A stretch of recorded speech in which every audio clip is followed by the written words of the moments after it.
In the writings of the Baha'i faith, adherents are told, "Observe my laws for love of my beauty." Well, one of the laws in the Baha'i faith is the education of all children, boys and girls, beginning in infancy.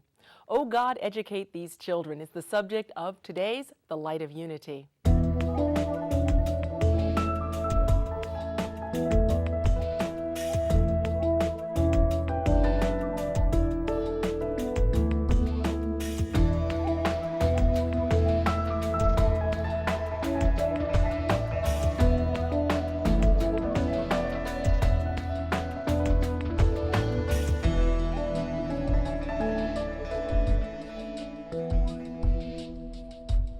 Among the services provided by Baha'is around the world are children's classes, providing both spiritual and material education for children of all faith traditions and all walks of life.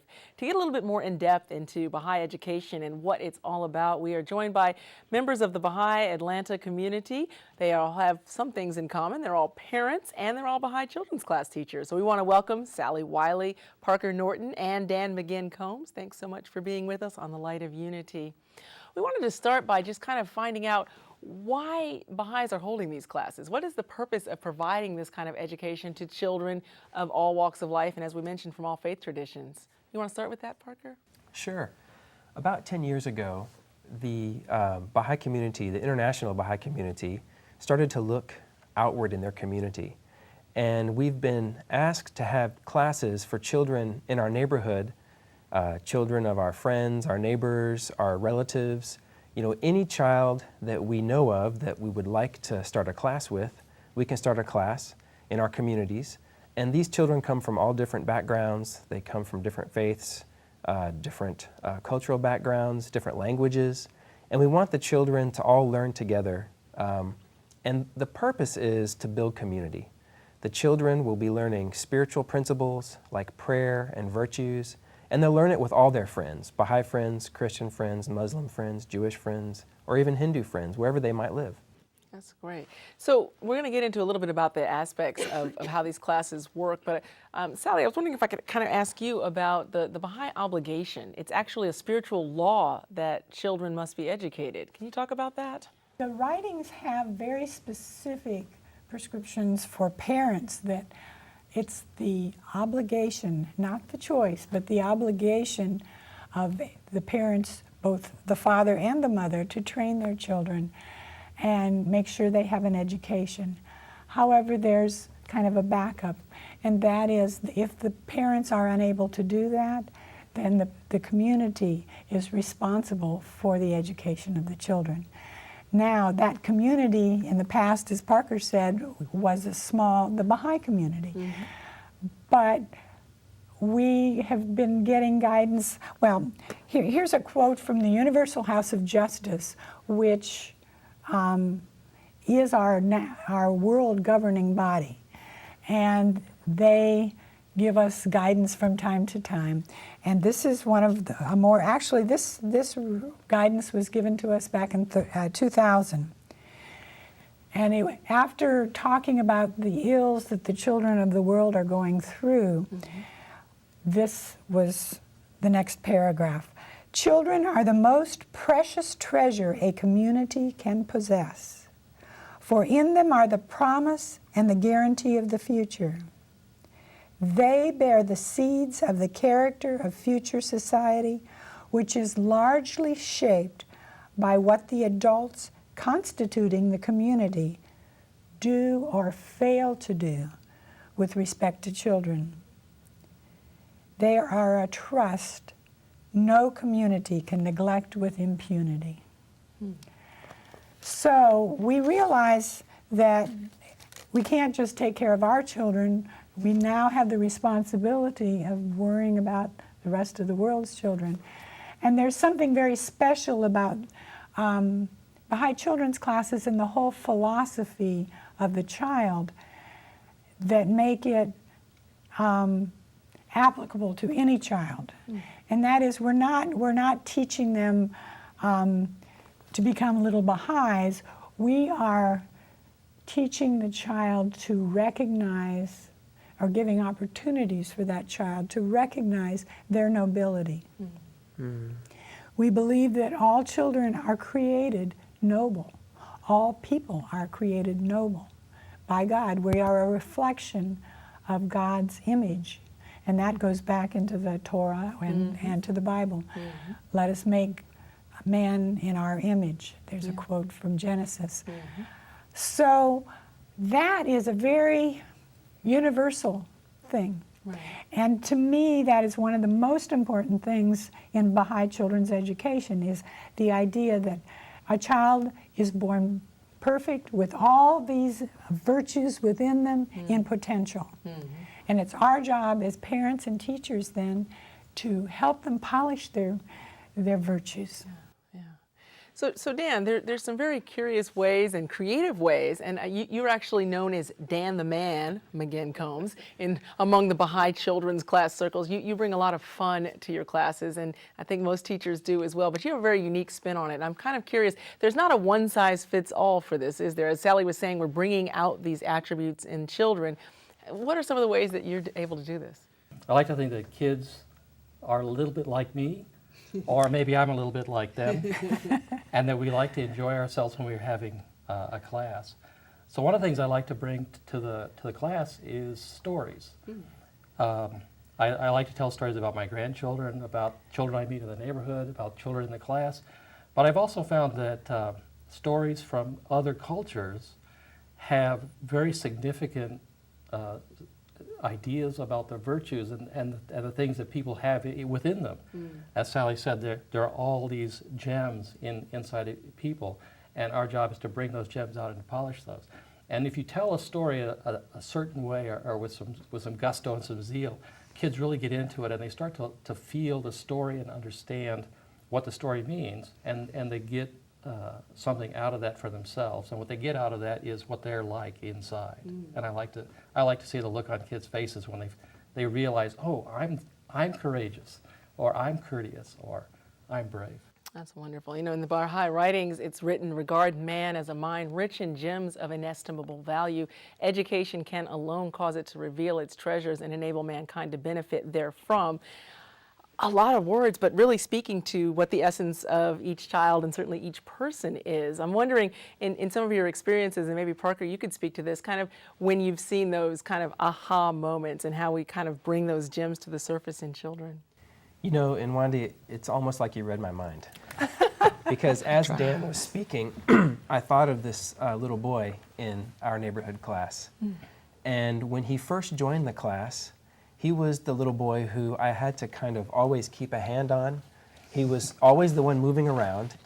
He didn't want to sit and listen. He was just walking around and kind of bugging the other kids that were trying to pay attention. And one of the virtues that we try to work on in the children's class is reverence. When you're praying, when you're reciting the words of God, of any of the religions, you need to show those words a respect, you know? So this little guy was having a challenge with that. And we had the class for about a year, and he was pretty rowdy most of the time. And then there was one day where a new young man joined our class. And during this particular class, I was asking each child to say a short prayer, one after the other. And this was to give each child practice in speaking in a reverent way, and more importantly, to give the other children a chance to be able to sit quietly in reverence and respect to someone else when they're praying. So it came around to the new child, the new young man, and he said, but I don't know a prayer. And I was about to say, well, I'll be glad to help you. But this little rowdy guy, he raised his hand and was sitting so respectfully, and I was like very surprised. And I said, yes, and he said, I would like to help this young man with his prayer. And this little rowdy kid was sitting so reverently, and he spoke so patiently to this new child and led him through a prayer. And this young man taught the new young man a prayer so reverently, so respectfully. He sat so still and nice. I was amazed. Wow. So that proved to me something about the quote you just mentioned, about how children are born with the virtues already there. This young man already had reverence inside him. Right. I didn't need to teach him reverence. I just needed to give him an opportunity for him to bring out his reverence and for it to come out of him. And he showed it that day. Wow. And moments like that really confirm what we know about children's nobility and the fact that they have the virtues already inside them. We just need to give them the opportunity to let those come out. That's true. That's a beautiful story. It also brings to the light, though, the fact that the classes do have challenges sometimes with behaviors and so on and so forth. And yet, within the Baha'i teachings as well, I understand that there is a look at how to discipline without shaming or, making children to feel badly about themselves. Sally, do you want to speak a little bit about kind of how children are brought to order in these classes?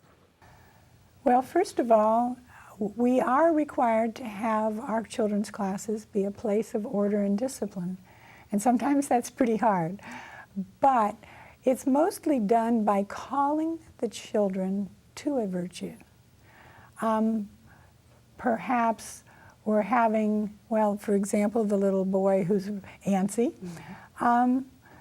If he were in another situation, we might call him to practice his peacefulness or his purposefulness. Or if we happen to catch him in the act of committing peacefulness, then that would be perfect because we could name that behavior so that he would know that being settling and being peaceful has a name, and it's peacefulness. So gradually the kids learn a vocabulary, and these words create a culture within the classroom. And you find the kids calling on each other to practice the virtues. So it's more of a calling. It's the recognition that the child has these capabilities and these qualities, and also a profound respect for the child. We are encouraged not to shame the children, but to deal with an individually, to save them that shame, but not to just let things float. Right, right. I guess going back to the Baha'i writings with Baha'u'llah saying, "Noble have I created thee," so from the prophet founder himself. Okay, I'm going to put you guys on the spot for a minute. A little bit of a game show here. We're talking about discipline, so we have some examples of things that might happen in Baha'i children's classes or anywhere else you might happen to be in the world, and let's just see what might be some good ways for us to deal with them. Scenario number 1. Geeta never causes trouble. She comes to class and is very attentive, but she never answers any of the questions. You teach her an idea, and the next minute she forgets it. So what should you do about her? Should you, A, dismiss her from the class because apparently she is not learning anything? B, patiently try to find other ways of encouraging her and see if she responds to them? Or C, tell her she is stupid and it would be better to hold a special class for her after all the other students have gone home? What might we do if we were in a Baha'i children's class and we had Geeta? I'd kind of like to talk to her and find out if there's something bothering her, and maybe even bring in her parents and find out. It might be that she doesn't speak English very well, if we're teaching the class in English, and that she needs a little help with with understanding what we're talking about in the class. Right. It might be as simple as that. It could well be. Any other examples of how we might deal with that situation? I hate to digress, but I heard a really neat story a couple weeks ago about a boy who was a bully in the class, constantly poking other kids, actually hitting them, and disrupting the class continually. And his teacher sat down with him and discovered that he could not read. And so a lot of the class was reading. So they got some help. They helped this young man to learn how to read. And the kids, of course, said he can't read. But the gist of it was he did so well with his reading that then he became kind of a leader in the class. Wow. And he went back to school and he improved so greatly that the teacher called him in and took him to the principal for cheating. Oh, no. And his response was, "Me? Cheat? But I'm a noble being." And they looked at him But that was his response. Now I'm a noble being. I won't cheat. So I'm sorry to interrupt, but That's a beautiful story. And of course, I think what all of you are saying really speaks to the being very patient and assessing what might be done, but never just resorting to that very quick response that might come up, that might shame the person and really cause them irreparable harm in that case. I'm going to give you just one more before we move on, and that is, in a certain class, there are certain children who understand much faster than the rest, and they ask very advanced questions. What do you think the teacher should do with these children at the other end of the spectrum? Should she A, scold them because it seems like they're showing off and that's not fair? B, should the teacher perhaps patiently try to find other ways of encouraging them and see if that works? Or C, answer their questions in a way that the students all understand, and also to give difficult work to the more advanced students while not making it known to the other students so that they don't feel superior to the others? So that the other end of the spectrum, we have some students that are advanced beyond many of the others. That happens sometimes in children's classes. What do we do with those children? I've experienced something similar to that, where we had a class that had a large variation in age, where I have some older kids who are naturally more advanced than the younger kids. And I try to recognize that their desire to answer all the questions comes from a desire to learn. They want to learn about their nobility, and they're excited to be there. However, it does make the younger children more quiet because it's easier just to let the older kids answer. So what I try to do is I try to let the older kids have something to do, like a job in the class. Like at story time, I let one of them read the story to let them, participate more. That seems to be their desire. I also ask for their patience. I will explain to them that everyone needs an opportunity to answer questions, and if they've already answered one, maybe they could wait until everyone else did too. So I try to give them a chance to learn about patience with younger kids. Those are great responses there. Dan, I'm wondering kind of as far as the classes that you've been teaching, we keep talking about these Baha'i children's classes, but where do Baha'i children's classes take place, and who are these students in these Baha'i children's classes? Well, interestingly enough, in our area, and what area is that? in our area is in Peachtree City, Georgia. In that area, we have classes in a park down at the end of the block, and the kids come from the neighborhood. We've talked to some of the parents in that neighborhood, and they've been really excited about having their kids come and learn about these virtues and learn about the nobility within each child. So, in our case, that's where we have our classes. What about your experience, Parker? Where are Baha'i children's classes taking place, and who is in these classes? I worked on a project 2 years ago where I tried to visit all of the children's classes in our cluster, and every one of them was in a different setting. Some might be in the home of a Baha'i. One of them that I visited was in the home of one of the students' uncles, who was not a Baha'i. Another one was in a playground around a neighborhood, actually in the sandbox. And in another neighborhood that was very hilly, the only flat place was kind of a concrete sidewalk between two buildings. And we had a class there as well. So the settings are very different.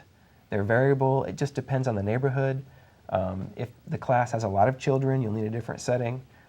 Some of the classes only had 3 or 4 children, and they could be more flexible. That's interesting. So Sally, regardless of where they're taking place or exactly what the format is there any kind of common thread that we can expect from Baha'i education? The classes are, as we said, they're designed to awaken the children to their own spiritual principles. And basically, the classes involve usually prayer, learning a quotation, and there are many ways to learn that, and song, and then all kinds of supportive things like songs. There are many games that we use to memorize quotes, and then there's often a game or an activity that really brings home the meaning of the quote. So it's a quote and a song and and prayer, and then many ways to support those, That's I would great. say. So it sounds like it's very creative and certainly open to all. And I definitely think that maybe the best way for us to demonstrate this is to kind of show people how this works. So I want to thank you, Dan and Parker and Sally. But you know what? Parker and I have taken the liberty of actually bringing some real live kids here to the studio. And I think for our next segment, what we'll do is get them together for a little abridged children's class. How about that? Sounds good. Good. Thank you guys so much. Want you to stay tuned for Light of Unity. We're going to continue with some more children's classes.